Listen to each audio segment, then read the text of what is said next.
Lauren, how are you? Good, how are you? I'm excellent. What have you been up to this morning?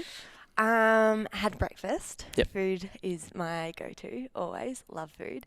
And then just did a bit of work. I'm fixing up my website at the moment, so Nice. yeah. Nice. There's so many exciting things I want to talk about. We're in upstairs at the apartment in like this nice, we kind of got the view of Melbourne you can't see. All right, if you're not watching on YouTube, get onto YouTube and watch because you can join us. You're at the table with us. But hopefully you can see that. And that just fell. And the ground. How many floors up would we be? This is 67. Whoa. Okay. We're So, pretty high up. It's a great view. And I've actually interviewed your brother, Nate. And that was quite a few episodes ago. Probably like in the teens, maybe. Because I reckon it was when you were just starting, like one of your earlier ones. Yeah. So it was a fun one. Grown. And then now we're here, which is awesome. Now fast forward. Yeah. What are you most excited about in life right now? Oh, it's funny that you actually asked this because I was like, the books are finally here, my diaries are finally here, what next? And I've actually finally bit the bullet, is that right? Yeah. And put my name down for yoga teacher training next year in June, July. Nice. Whereabouts? So in Bali. Nice. So one of my favourite yoga teachers from my studio is actually taking it. So I'm a bit excited, although my sister read over the coursework and she's like to me, Loz, you do realise this is quite intense. I'm like, what have I gotten myself in for? So is that like a Vipassana where like... Yeah.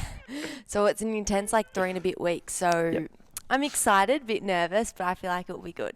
Awesome. Man, that's super. So that's next year. Next in year. June, July. Okay. Yeah. Awesome.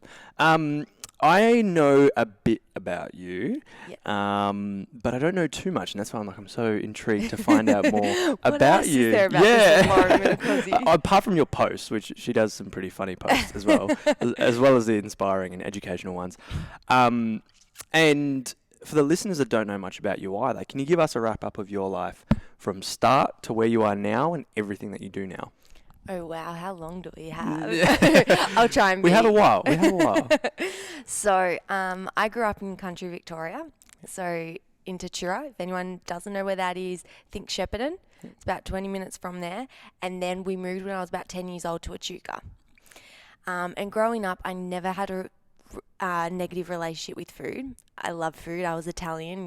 Every single family function that was on every single weekend was always revolved around who was going to cook what. Exactly. Literally. And if you didn't have a plate full or if you weren't hungry at a particular time, my nonna would be like, oh my gosh, you're going to die of starvation. Like, you need to eat. Which was beautiful, but when I got to about 10 years old and I moved country towns, I was in quite a vulnerable state. And being so young, I knew everyone from that local Tatura. Like, everyone knew who I was. When I walked down the street, it was either like my uncle's best friend's sister or it was like my nonna's best friend's niece or something like that. Like a small town and a tight community. Very small. Like, they have a local bocce club and it's very small. I feel like half of the population is actually related to me. So, where everyone knew of me, and it was there was a strong culture of Italians there. So I felt very at home to all of a sudden move into Echuca, there was barely any Italians. It was quite Australian. Mm-hmm. So I felt a bit isolated. And then one day when I was in the schoolyard, I remember I got called fat by a young boy. And since that day, it just was the start of a very unhealthy, toxic relationship with myself.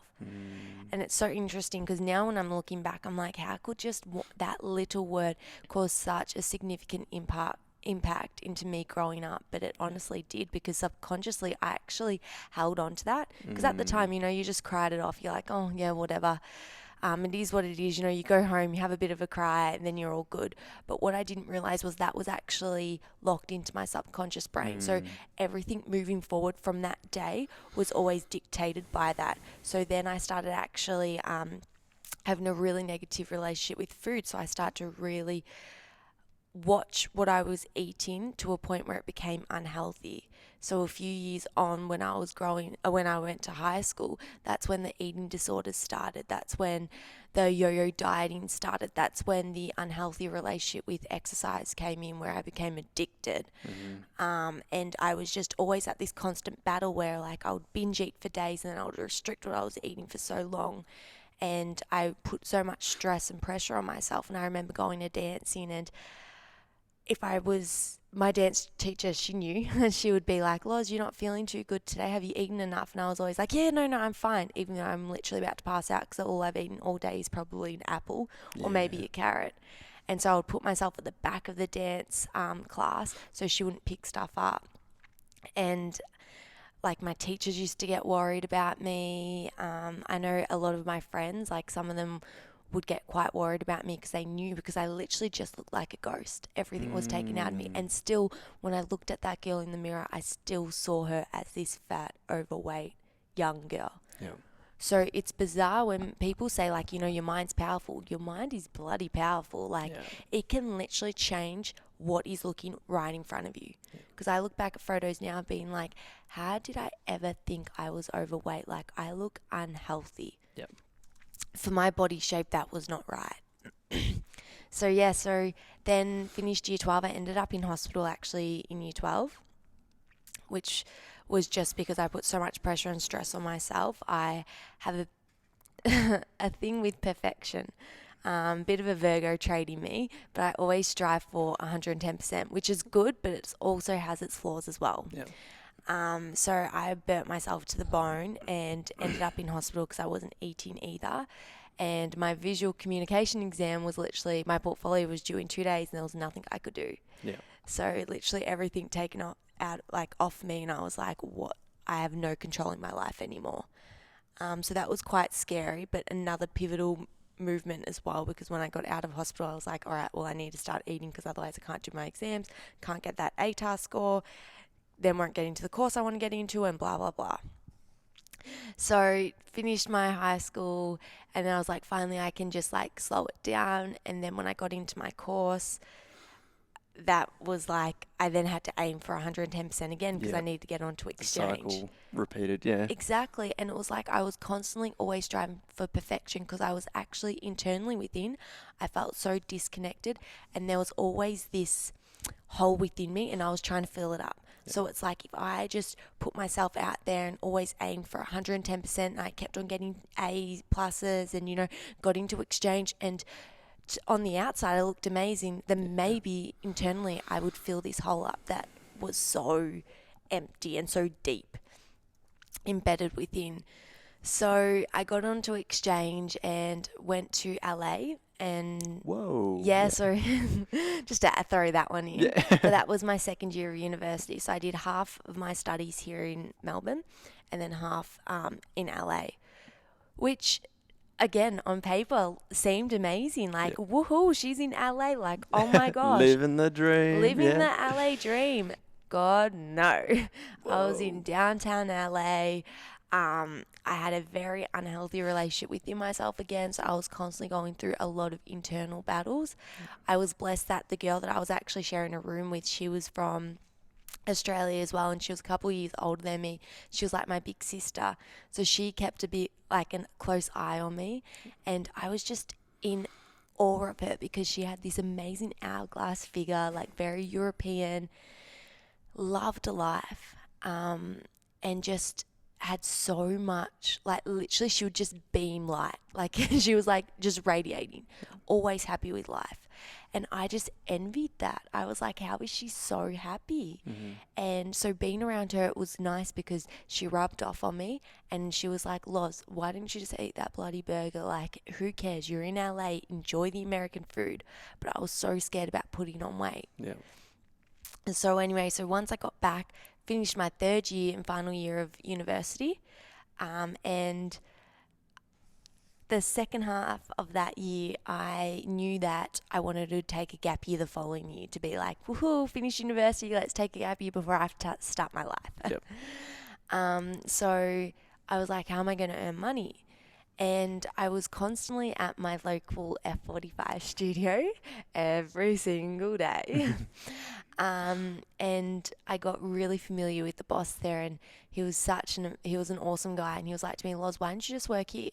He's like, you're constantly here all the time. Just get your cert 3 and 4 in fitness, then you can just work here and help out.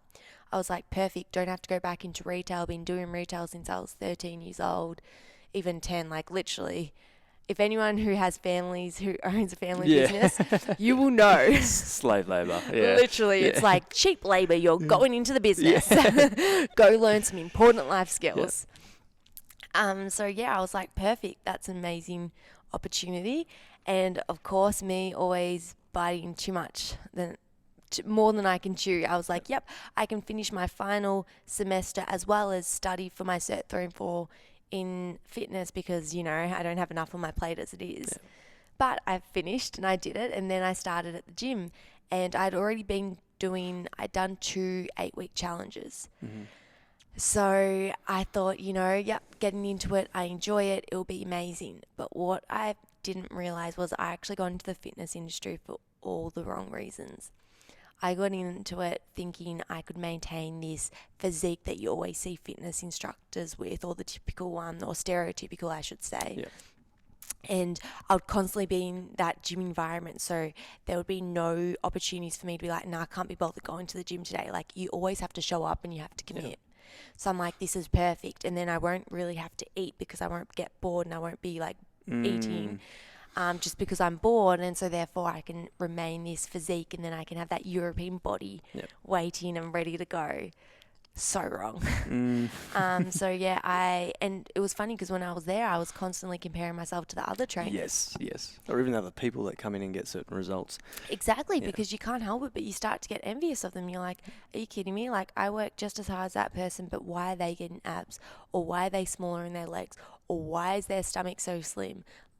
Like, comparison is honestly the worst policy. Like, my nonna always told me, comparison is the death. Like, never compare yourself to anyone, because everyone is always different and everyone is always going through their own inner battles. So just because someone looks amazing from the outside, you don't know what they're going through internally. So never judge a book by its cover, pretty much.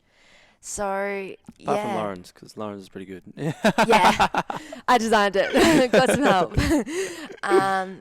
So that was definitely a big turning point for me. So after I'd finished that, and I smashed myself. I was going to the gym, I was doing 2 classes, then I was teaching in between, and then I was helping mum and dad out at their franchise, and then at night times on the weekend I was a typical door girl at one of the local nightclubs, so I was working crazy hours. So I remember sometimes I would finish at the gym at 6, so I would go and do the morning classes, then I would go and work for mum and dad during the day, go back and do the 6 p.m. class, quickly go home. I literally had 10 minutes to get ready, and then I would go to the nightclub and then work there until 2 o'clock, 3 a.m. Then sometimes I would have to get up early in the morning to go do the 6 a.m. or 7 a.m. class to go run that. So I was on overdrive, literally on overdrive. I was on the point of burning out.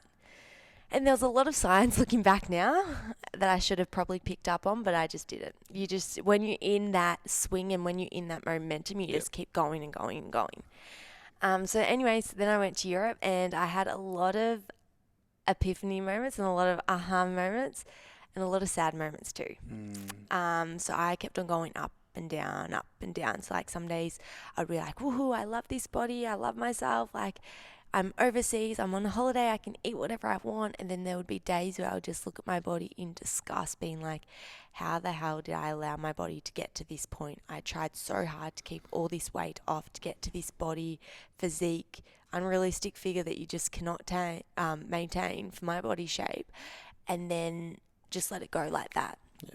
So I had a lot of internal battles within myself, and I was blessed that a friend I was traveling with, she helped me through a lot of it, but I still had a lot of up and down.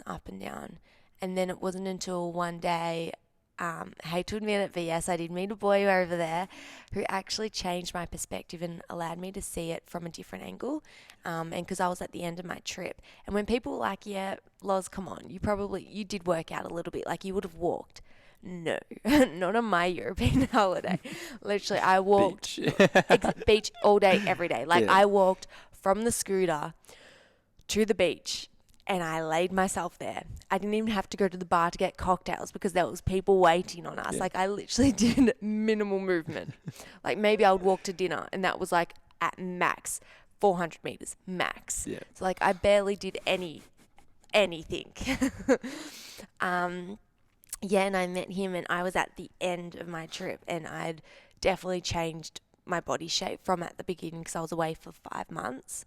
Whoa. Yeah, I was away for a long time, and so my body shape had definitely changed, and I was very subconscious. I was like, self-conscious. Like I kept on holding myself and like feeling so, I just was not comfortable. And he was like, and I actually asked him, I was like, why do you like me? And I was like, look at all these other girls walking across the beach, literally like models, in their bikinis, and you're with me. And he's like, I don't care about shapes or how you look. He's like, looks will fade, but like personality will never fade. And I looked at him and I was like, this is the most cliche thing I've ever heard. I was like, because my mum used to always say that. She used to be like, personality always wins. But I just thought that's what parents just say. Yeah. But no, literally, like, and that was like the moment where I was like, wow, like, guys actually don't care what you look like, or like the ones that you probably want to be with don't care. Yeah. And the ones that do care are not the ones that you should be wanting to be around. So that was definitely a big turning point. And then when I got home, I was like, yep, I love this body. I'm owning this body. And then I got sucked back into the gym and then they had just finished their 8-week challenge. So they'd already done 2 when I was away. So seeing everyone's results, and like you said before, like, you can't help but compare. Like I was watching all their results and I was like, all these people lost weight and maintain these amazing physiques, and we're about to go into summer. Here I am and I've gone the opposite way. How can I be a trainer? So then I started to question my own worth, my own self-worth to actually be a trainer, which was shocking. Mm-hmm. And then I had another moment where one of the girls came up and started talking to me, and she said a few pointers, and I was like to her, and I picked up on a few because I was like, your headspace is where I once was. And so I said just a few little things to get her thinking, and the class started and she went and did her class, and that was it. And then that night around like 11 o'clock, she sent me a massive essay and opened up about everything she went through, to the point where she couldn't actually get out of the shower a certain way because she couldn't bear to look at herself in the mirror. And that just hit home like that. If my heart was not already broken, it was definitely broken hearing that, because I could feel the pain, the resentment, the hurt, all the emotions she was going through. Because I was like, I was once at that point where I didn't even want to be here anymore. And so, yeah, I was just taken aback. I was like, I need to help her, like, because I couldn't see it. Like, she was saying how she felt so big and overweight and everything, but I could honestly not see it. I was like, what do you mean you're overweight? Like, your body is perfect. Like, you are honestly beautiful. Like, you're shining and you have a boyfriend. Like, who cares? He doesn't care. Why should you care? And so I couldn't see it. And so from there, I was like, I sent her just few pointers of what I did to help cure myself, or help fix the relationship and heal myself. And then she just sent, because I didn't have to do that. Like, I wasn't clocked into work or anything, but I honestly really did care. And so I did that, and she sent back another paragraph, and she's like, I didn't even expect you to reply or give me the day. Like, thank you. And then I was sort of just checking in on her, and she was just sending me messages to be like, Loz, you'd be so proud of me. Like, today, instead of like going and binge eating and feeling bad after, I went for a walk and took your advice, and then I ate something when I was actually hungry. Like, she goes, my relationship with food is finally changing. And to feel that and to see that difference within her and to actually work with her without even realizing what I was doing was just so powerful. I was like, if I can just heal one person, I was like, that's all I need to do. And I've done that. Yeah. So I really wanted to reflect on my own battles, because I was like, where did this all start? Because we're not born on this earth with this inner resentment towards ourselves. Something has happened along the way that has turned us. Something has been pattern within us to make us feel like this. So that's when the journaling started, and that's when a lot of these stories that I felt like I'd actually blocked out had allowed to actually surface and come out as well. And in the interim, I was actually working with a acupuncture, Reiki master, pretty much everything you can think of, to help heal a lot of my wounds. And we worked a lot with my heart as well to open that up, because I was quite closed, because I'd always felt like I lacked love for myself. So I never allowed other people to come in. I would always, if a guy ever tried to come close to me, I would either A, friend zone him, or B, push him away and become like, despise that. Like, why does he want to talk to me? Like, he's so annoying, and just literally block him. Like, nah, get away. Yeah. Because I didn't have Yeah, it was respect. protection to, Yeah. So he helped me with that, with the heart opening. And yeah, so I just started journaling. And before I knew it, I was like, oh shit, I've gone through a hell of a lot. Yeah. But wow, like how have I held on to that for so long? Yeah. Anyway, and I remember I'm like, you know what, I want to put this out. I want to start opening up about this stuff, because I'm sick of looking on social media, seeing these picture perfect people in this picture perfect world, and comparing myself and feeling so shit within myself. I'm like, I can't be the only one there. So I rang up my sister and I was like, hey Ebs, and she goes, hey Loz, what are you up to? And I was like, I'm going to write a book. She's like, what? I was like, yeah, I'm going to write a book. She's like, didn't you nearly fail year 12 English? I was like, yeah. Beside from that, I'm going to write a book. She's like, well, what about? And I was like, about my story. And she's like, that could be pretty powerful. And I was like, yeah. And she goes, are you going to open up about everything? I was like, I'm going to open up about everything. I'm not going to leave anything out, because if someone can benefit from this, and if I can help one other person see themselves differently, or help them move into a different direction, I've done my job. And she's like, do it. And I was like, damn it. I've told her, now I've got to do it. I've got that accountability person now. Accountability partner. I've got to do it. So I started writing, and as corny and as cliche as it sounds, it honestly started flowing. And the way I wrote it, like any story that came up, I would just start writing it and just write. And then it wasn't until the end, when I actually had a lot of bulk to it, that's when I started doing it in chronological order, into like different events. And yeah, and then I found a publisher, and he believed in my vision, my mission. And he's like, I need to publish this, because if this can save lives, I know we're doing something better for society, benefiting society and making a difference. And that's what I stand for. And I was like, perfect. And so then we went on the journey together. Whoa. Yeah. So it's definitely been, and even through that journey, like writing the book, I was actually in full-time work at the time. And I went back into the fashion world, PR, social media, marketing. So constantly when I was writing this, I was getting a lot of triggers, because I had to reach out to the influencers. I had to reach out to all those people. I was comparing myself to these girls, and I had to catch myself and be like, Lauren, no, you don't want to go down that path again. You don't want to go down into that really depressive state again, because I was once there. Like I didn't actually say this at the start, but yeah, I tried to take my own life when I was younger, and I had various suicidal thoughts going through my head when I was growing up, because of that inner resentment within myself. I was like, I can't go back down that path. I owe it to myself. I've got a better mission on this earth to actually do good. I need to stay here and on this journey. So it was good, because I could pick myself up. And I even say it, like I post on my Instagram, I'm in no way means perfect. Like I'm still learning myself. There's days where I can find myself comparing myself to someone else, but I now have the tools to stop myself and catch myself and just change directions, because I can now stop and then just change. Yeah, I laugh because it's like I think back to like the spaghetti photo and all that. Like that just comes the first thing that comes to my mind, and I'm like, you have to go on her profile and have a look. You'll know what I mean. Yeah. So like you're saying that, but then my mind just goes, hang on, like it's the one photo that keeps coming back. Yeah.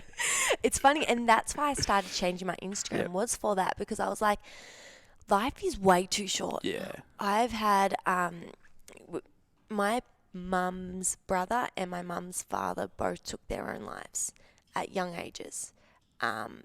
And having something like that close to your home and seeing what the impacts and the effects that happens on the people left behind is heartbreaking and really powerful too, because you see the hurt. Like, I look at my nonna now, and yes, she's been through a lot, but I can see that inner hurt within her and the sadness that is still there, because she didn't lose just one person, she lost two, and two because they took their own lives because they couldn't be here anymore. And it's like, what happens if they just reached out for help? What happens if they didn't just close themselves off and actually just spoke up? And that's why I decided to write my book, because I was like, even if someone could read this book and then just get a bit of insight into it, that could just stop them from making a decision. That could just postpone that feeling within them and maybe add a few more years onto their lives. Like, it could save someone's life. So that's why I was like, no, I have to do it. I need to write it. And that's why I started making my Instagram a bit more open. I started opening up about this stuff. I started taking the piss out of myself, because I was like, what do I enjoy doing? I'm like, life is too short. It's the best way to show it as well, is to like, Literally. don't do it to anyone else. Like, it's I will laugh with you laughing yeah. at me. And if you don't laugh at me, that's fine. I'm the self-proclaimed comedian. Like, I find myself hilarious. I don't care if you don't find me hilarious. I'll laugh at myself. Because there was, for such a long time, I didn't do that. Like, I didn't find myself fun. I didn't find myself funny. Like, I had a massive barrier between myself and my internal self. So I was like, no, life's too short. Like, I took a lot of years from my life where I was not laughing, where, you know, I was stuck into that grind and I just had to go to the gym, binge eat restricted what I ate, and just kept going. But I was no happier than when I was at that tiniest state than when I was at my biggest state. Like, there was no difference in how I was feeling, because internally I was still unhappy. Until you find self-acceptance, you'll never be happy. You've got to find self-acceptance, and that comes from self-love and really connecting within and finding that connection, because you can't seek outwards. Yeah, it can definitely mask the problem, but it can never actually properly cure it. Yeah, and that's one thing that I cover in our line events that we do, and I go through a process or a method for everyone to allow to focus on and find their top 6 values. And self-acceptance I give to everyone, because if you can't accept yourself, like, how can you do anything else? How can you accept others? Like, it's come through in your journey in so many different ways, and I'm like, oh man, I can't wait to delve into it. But incredible. What do you do now? What's happening right now? Yeah, so now it's definitely an exciting time. So the book is A Journey to Health, A Body Does Not Define You. So that's a book. So that just actually recently got published in August this year, the start of August. So just freshly published. So now I'm just doing a bit of marketing behind that and just trying to get the message out there. I always say #Raw is beautiful, because that, I feel, connects really strongly to me, because I'm like, you know, you should feel accepted and be able to be raw and vulnerable and feel, and not matter what society thinks. Like, you should feel like you can do that. So that's why I'm so big on this whole #Raw is beautiful, because you should be able to open up. Like, if you're having a shitty day, you shouldn't have to hide it. To be accepted. Exactly, to justify yourself. Like, who gives a shit? We all have shitty days. We all have good days. But you shouldn't feel like you always have to be 110%, because in reality that never happens. And that is, I think that's the powerful thing about life. It is a journey. Like, we have ups and we have downs. Everyone has them. But it's just how you process them and go through it. So that's the book, and that was out in August. So still fresh, still getting it out there. And then from that book, I knew I wanted more, because the way I actually wrote the book, I didn't want to write it in a way where people who knew me would just buy it and be like, yep, this is Law's story. Wow, I didn't know she went through this. I feel sorry for her. I didn't want that. I was like, there needs to be more. So the way I wrote it was, I wrote it in a way where I actually questioned the audience. So I would write something about what happened with me, and then I'd flip it back on the reader and be like, but do you do this to yourself? Why do you feel like you have to justify yourself to society? What has society done to you or embedded into you or pattern within that makes you now do these actions. Yeah. And then throughout there, I have self-love tasks as well, just to come back within, because I'm all about, people may roll their eyes when they think of self-love and practicing and blah, blah, blah. But it's honestly true. Like, until you find that self-acceptance and start actually doing stuff for you and fueling that cup up and that fire within, you won't be able to then give to other people. Yeah. So from there, and then the second half was what I did to overcome it. So I'm pretty sure I call it like that spiritual shit. Because I do get a bit woo in there. And I talk about like different points that actually helped me overcome it. So like one's, like talking to other people. Two, it's all about energy. So like the energy you put out is the energy that you attract. And different parts within that as well to what I did. And then throughout the end, I was like, but there needs to be more. Yeah. I'm like, I really want to help other people. What did I need on my journey? And I was like, what do people always have? And I was like, diary. I was like, I myself personally need something tangible. Need an accountability partner, something tangible. I like to write. Yeah. And I felt writing was very therapeutic for me. Like, writing that journey was so therapeutic for me. I even said to Mum, I don't care if I don't break even. I don't even care if only you read my book. To me, that was therapeutic for me, and I feel like that helped me in my healing process. So I was like, what else? And I was like, a diary. There's so many boss-driven ones, boss girls. There's so many goal-driven ones, just your generic ones. But there's nothing that actually comes back within. Nothing that's like self-love and makes you reflect on that person within and actually checks in on you and is that accountability partner. So I was like, stuff it, I'm going to design one myself. So I did. Yeah. I designed one, and we just published them, so they're now live. Epic. And they're so, like, honestly, I'm actually more proud, as bad as it sounds, more proud about that than the actual book, because It's a combination. it's a combination, because I think it's everything within me. Like, I was able to design it. I was able to add the bits that I felt needed. A lot of those words are my words as well. And then I grabbed some off the internet as inspiration. So there's like a mood tracker, affirmations, goals, weekly check-ins, monthly check-ins, different acts of kindness as well, because I find like it's awesome doing self-love task and, checking within and doing things that made you light up when you were a child. But what about actually giving to other people? Because I know when I help someone else or even smile at a stranger, how much that then comes back to you. It reflects. It makes you feel up. Yep. And that's where I'm at now. I'm helping with a beautiful organization. I'm doing a few self-love workshops, different gratitude presentations. And when I'm talking to those young girls, I'm like, oh my gosh, you guys are honestly like sponges. Everything I'm saying right now, you're literally absorbing in. So if you take this knowledge when you're younger, you're setting yourself up for such a healthy relationship going forward. So that's why I'm like, we need to start talking about this more and bringing it up as well, and getting rid of all these taboo topics and start opening up about them, because at the end of the day, we can't hide from them. Mm-hmm. We need to start opening up about them and really giving that information, so then other people can help and actually take on information and use that within their own journeys. Yeah. Whoa, so much. Sorry, I And speak really no, quick. No, it's great. It's great. I've written so many notes.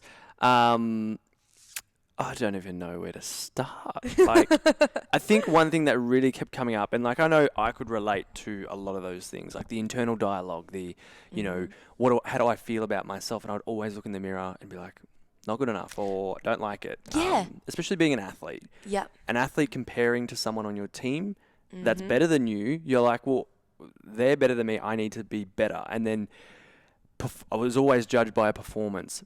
And then I would never give myself that praise. I was talking about this with a friend last night, and I was like, I never, after a game, even though I scored like 2 goals, had, an amazing 90-minute game, 88 of the minutes were amazing, but 2 of the minutes, maybe I made a bad pass or I did something wrong. But those are the things that stayed with me for so long afterwards. That whole week was down because of those things. It was never praise or, I never said it as love, but now I see it as that self-love. And what I wrote down was but it's self-acceptance.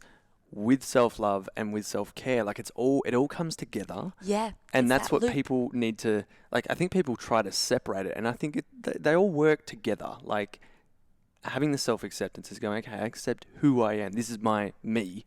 I can't change that. If I try to take it away, then I take it away. I can't replace it. The self-love is going, okay, well, I'm going to find the things I like about myself. And the self-care is going, okay, how can I maintain that relationship? Because when you've got a partner, yeah, it's all good to say, you're beautiful, I love you. But you've got to maintain that relationship. You've got to show up and do the things to keep that relationship. Same as fitness. You've got to keep showing up daily to continue that. And one of the things I wrote down was, it's an infinite game. And there's a book that just came out by Simon Sinek where he talks about finite games, which are like, there's a beginning and an end. Soccer game, there's a beginning, middle, end. Yeah. It doesn't go on forever. There's new players each time, all that type of stuff. But infinite games are like life. There is a beginning, middle, end, but you don't know it. It's not set and structured. You don't know who's going to walk into your life, what's going to happen. No. Same with fitness. You don't do an 8-week challenge and then that's it. Like, I don't need to work out for the rest of my life. Same with self-care and that self-love. It's not you just do it, go to a weekend away, a retreat. And tick it off sort of thing. Come back and go, well, that's it. It's like, no, I meditate daily. I journal daily. I do this stuff every single day because it maintains that relationship. Exactly right. And I know that people are busy and life gets in the way, and especially when you're working full time, and if you have kids or a family, I know you have to show up to them, but it's just taking like 5 minutes for yourself. That's where it's like most important to do it. Like find that little bit of time to do it because that's when you need it. Like it's like on an airplane. It's like, when those mask things come down, they always say, put your mask on before you put someone else's, because it's like if you go around putting other people's masks on, you're going to faint. Yeah. So you're then not going to be any use. Yeah. You've got to take care of yourself to then actually show up and help other people. Yeah. And I could resonate in your story where it was like even when it was like a uni, and you were like doing those things and it was like putting a lot of stress and perfectionism and all that, and you'd I guess the word would be hustle or grind. Yeah. You'd just go, no sleep, go to work, do this, because that's what we think is going to do it. And it's not to say you don't have to take action. You need to take action on things. Like that's part of it.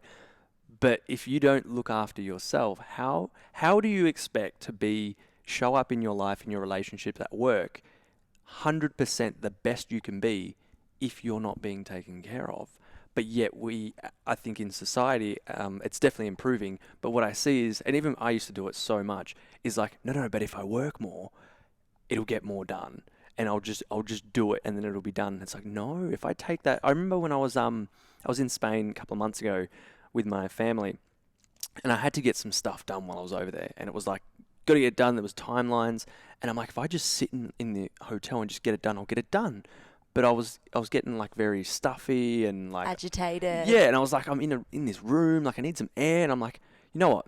I'm gonna go for a walk, go have breakfast with the family, and just not for 5 hours. Like take that time to just chill out, no music, no nothing, just be.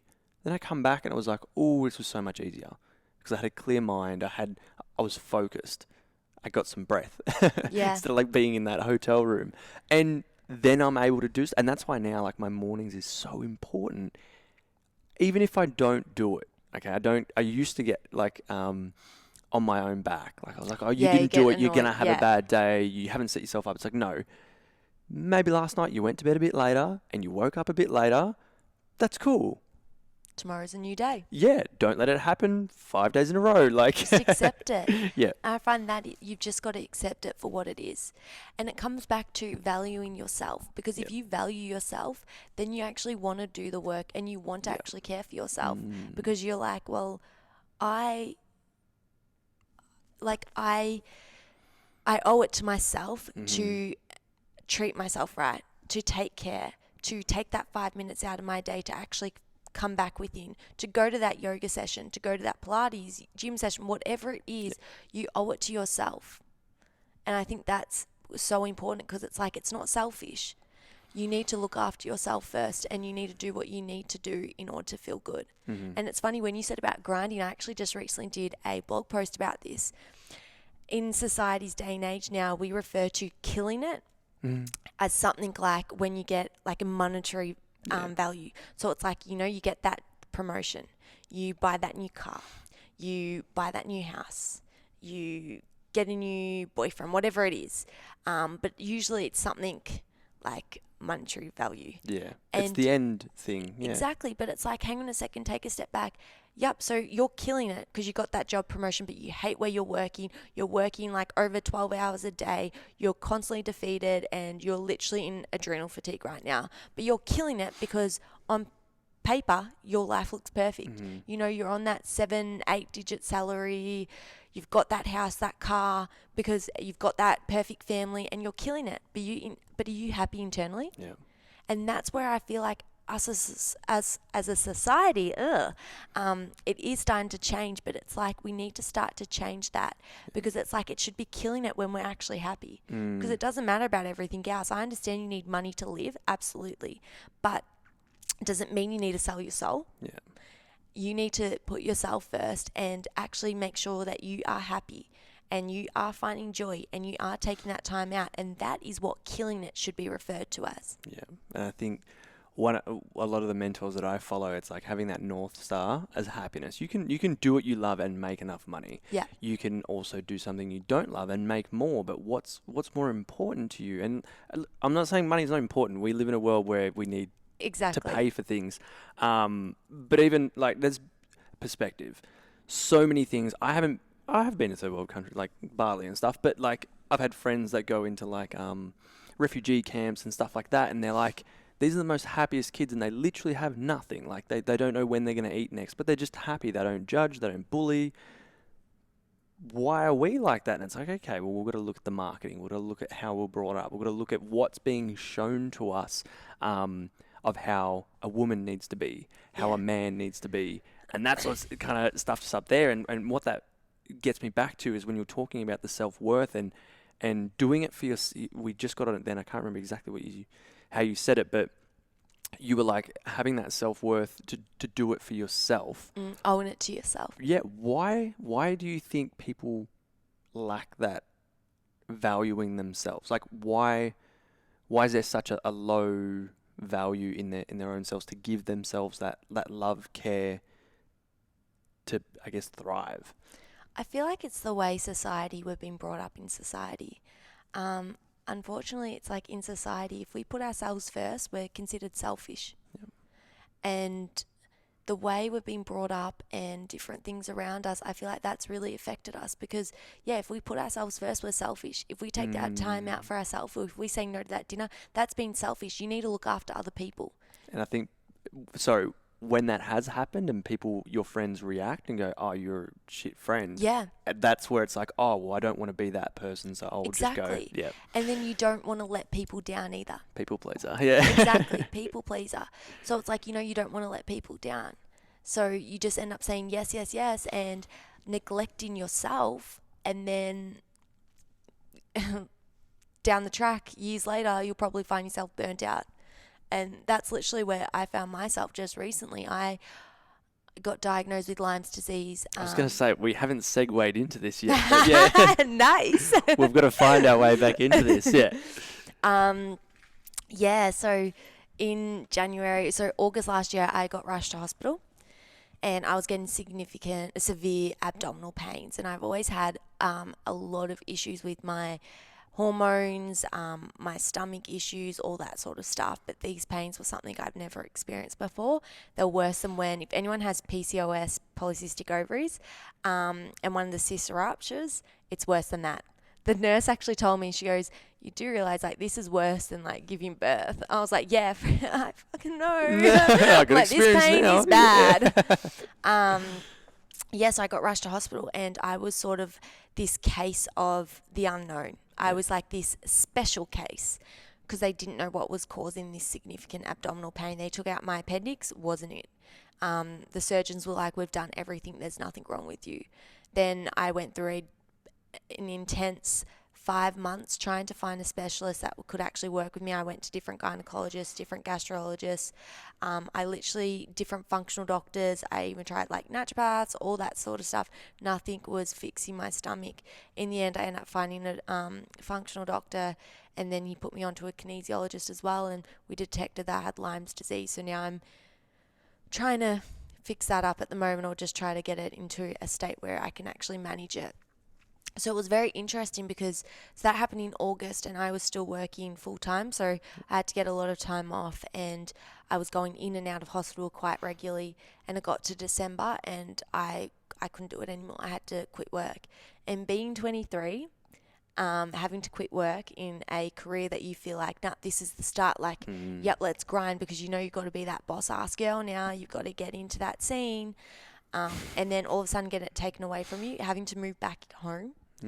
Not being able to do anything. And when you can't get out of bed, and you physically can't get out of bed. It's not just one day you're like, oh, I want to sleep in. You literally can't get out of bed.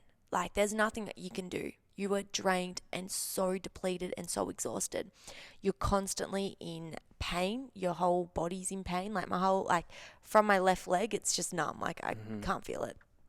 And brain fog to the extreme. Like, when I used to think, oh my gosh, I can't think, like, brain fog. No, I've never experienced brain fog like this before.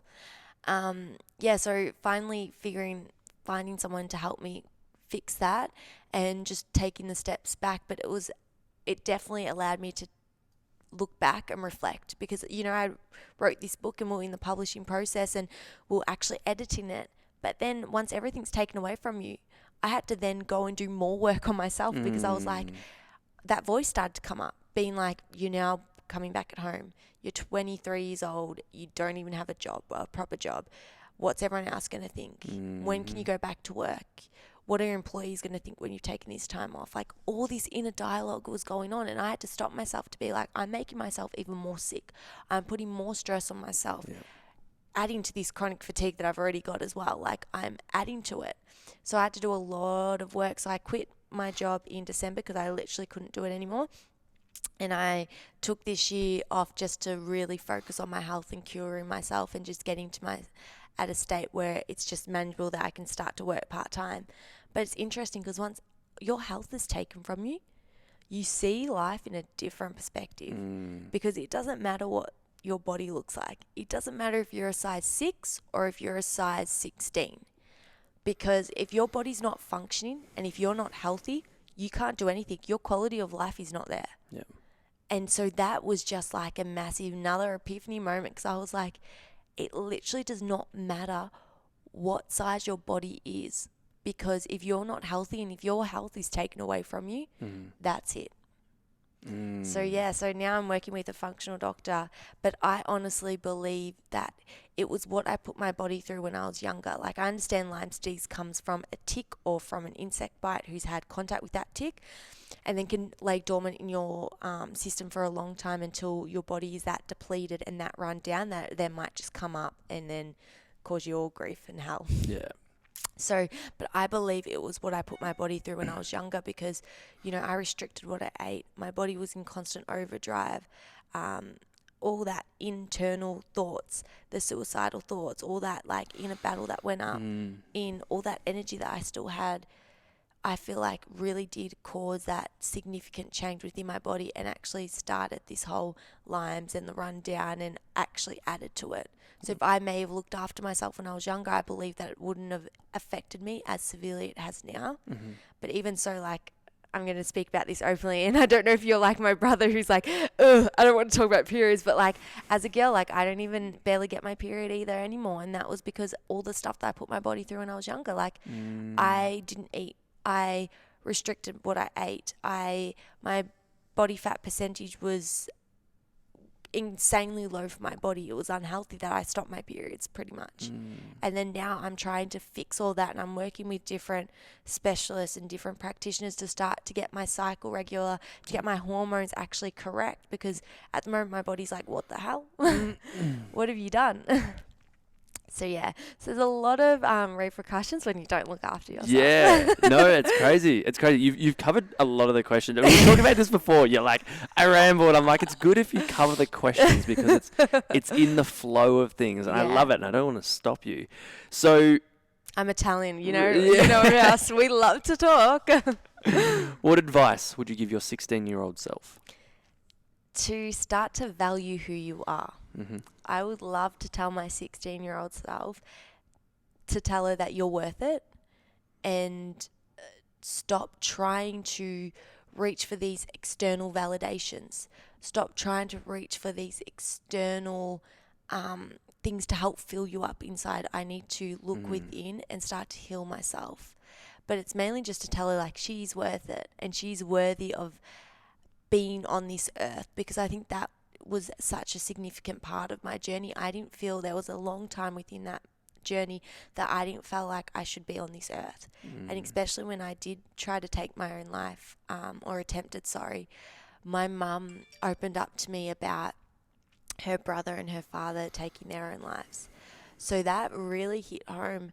And from that point on, I felt like I had to stay on this earth not for myself, but for my mum. Yeah. So although, I wasn't going to probably take my life again, it didn't stop the constant suicidal thoughts that was running through my head.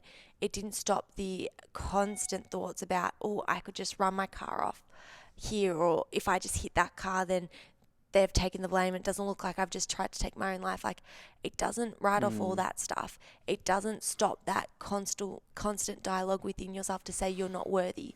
You're disgusting. You shouldn't even be here. Why is your life so important and someone else who just lost their life to like a cancer or a disease that they can't help? So that was really, really hard. And that just goes back to, I didn't worthy who I was as a person. I didn't validate myself. Like, I didn't feel like I should be on this earth. I didn't appreciate myself for who I was. So that's why I would love to tell my 16-year-old self. It'd be powerful too. Yeah. What's the best advice you've been given?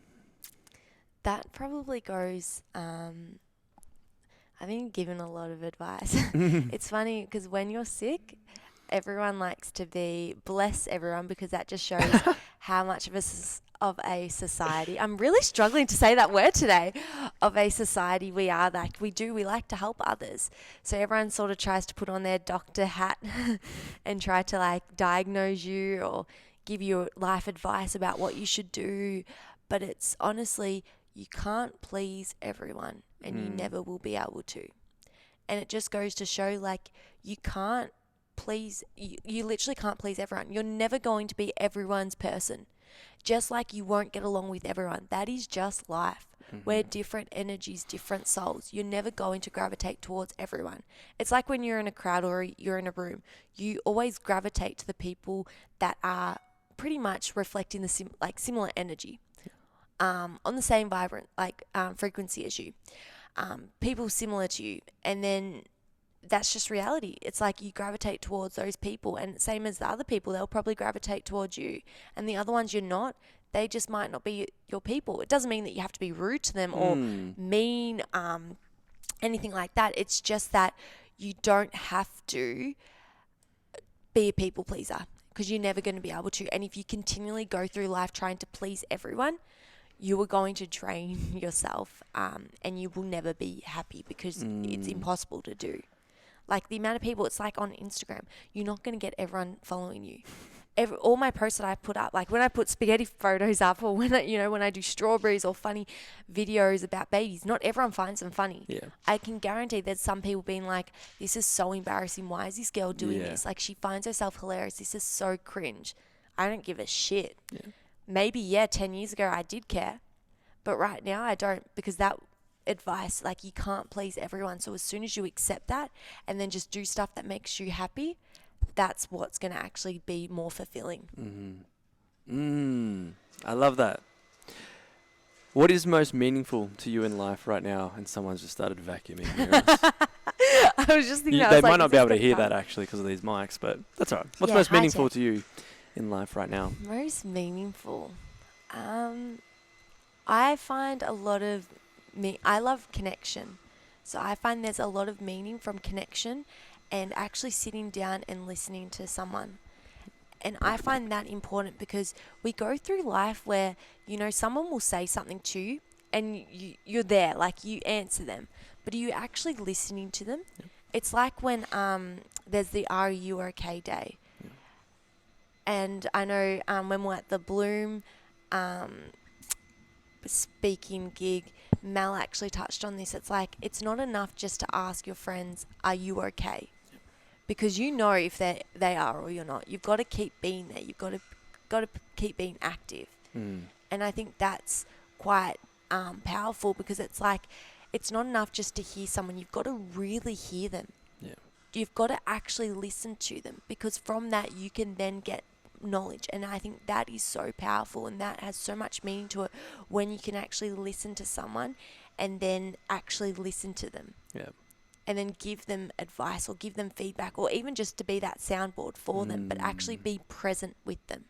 Because I find that human connection is the most valuable thing we can get on this life. It is what we all crave. It's funny because in a society where we're so connected, we are so disconnected. Yeah. Like, it's so controversial. Like, we are so connected. We can do anything at the touch of our fingertips. We can connect with someone from like 1,000 miles away. But yet we're so disconnected, because nowadays, like, it's so funny. I like to play a game with myself, and like, I'll walk down the street and I'll smile at a stranger, and it's so interesting to see their reaction. Some people take a step back because they get taken back because they're like, oh my, she's smiling at me. Does she want something?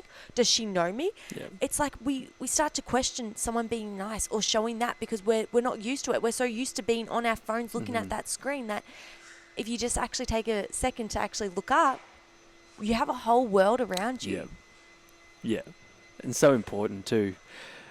How can people connect with you? How can they find and buy the book and everything that you do? Yeah, so I do have a website, so it's www.laurenminicozzi.com, and my book's available on there. I am stocked at a few, and so is the diary. I am stocked at a few stockers. I'm hoping we can finish before she comes over. I might get her attention. So I'm actually available at a few stockers on the website. So if you go onto the website, there's different stockists at different boutique studios. I've really tried to reach out to places that I feel like resonated with me, and my message as well. And then, you can find me on social media. I'm on Instagram at Lauren Minicozzi. I try to really keep that gram quite raw, vulnerable, quite open. I take the piss out of myself. It was funny. I actually had a friend, bless her. She was just looking out for me, and she didn't mean it like in any vindictive way or anything, but she actually goes to me the other day, or a few months back, sorry, Loz, have you ever thought about creating a separate Instagram account where you can do all this, but maybe just keep this one just to tame it back? Because if you're tuning a guy and he goes onto that Instagram page and he sees you with spaghetti on your head, tuning a guy, that's such a country way literally of saying it. And if you got spaghetti on your head, or if you're putting these photos up, I'm not saying they're ugly, but I'm just saying, like, they could, as their initial their first sign of you, is that the first message you want them to get to see? And I was like, you know what? If they can't accept me for who I am as that person, I was like, they're never going to accept me. You know what? That's good with that. I do the same thing. That's me. I try and keep so authentic, because it's like, if you like that, great. You've now, like, if you don't, awesome. You've just weeded yourself out of the. There's nothing. Okay, there's more to show, but like. Yeah, if you don't like that, then why would I hide it and then show you later on and then you not like it? Yeah. And I was like, and I don't want to be doing like different Instagrams and all that stuff. I'm like, because this is me. Yeah. I'm like, this is my personality for so long. But that's what happens when you accept it. Exactly. Yeah. Because for so long I didn't accept it, and for so long I only popped up on these very picture perfect photos.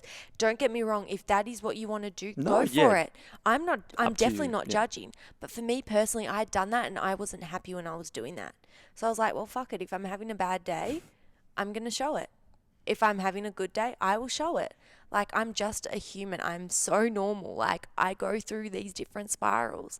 I may have wrote a book and I may have done diaries, but I still don't have my shit together. Yeah. Far from it. Far from it.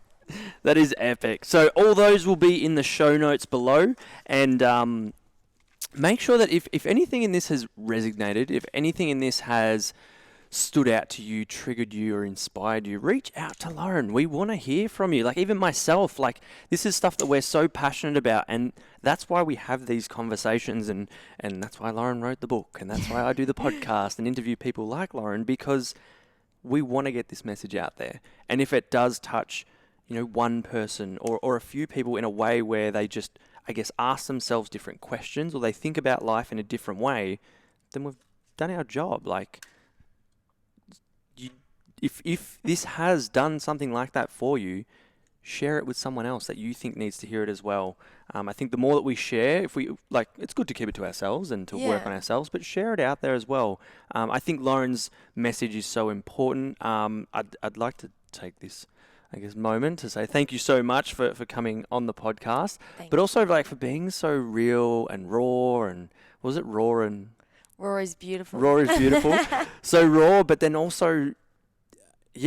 real about it as well, and then putting it all together, but then being so open with it and sharing it publicly, which is a massive thing, and can be quite vulnerable, can be quite revealing, and can be confronting as well. But you've stepped into that, you've done that, you're doing the work on yourself constantly, and I think sharing that has, it's inspired me, and I'm sure inspiring so many others. So thank you so much. Thank you, and thank you for having me. And yeah, definitely interviewing amazing people. Like, I know some of the podcasts you've done recently, I'm just like, oh my gosh. And that's what I mean. It's human connection. Like, we resonate with so many different people, and it can just shift something within us that can then get us on a better direction or a better path or journey. Yeah. I'm really not good with words sometimes. No, you were great. And this conversation was epic. I can't wait to break this all up and get it out everywhere. So yes, guys, make sure you're subscribing, make sure you take a screenshot and you upload it, tag Lauren, tag myself, YouTube, Instagram, Facebook, all of it, we're there. All the links will be in the show notes. Until next time, take care everyone. Peace. Bye.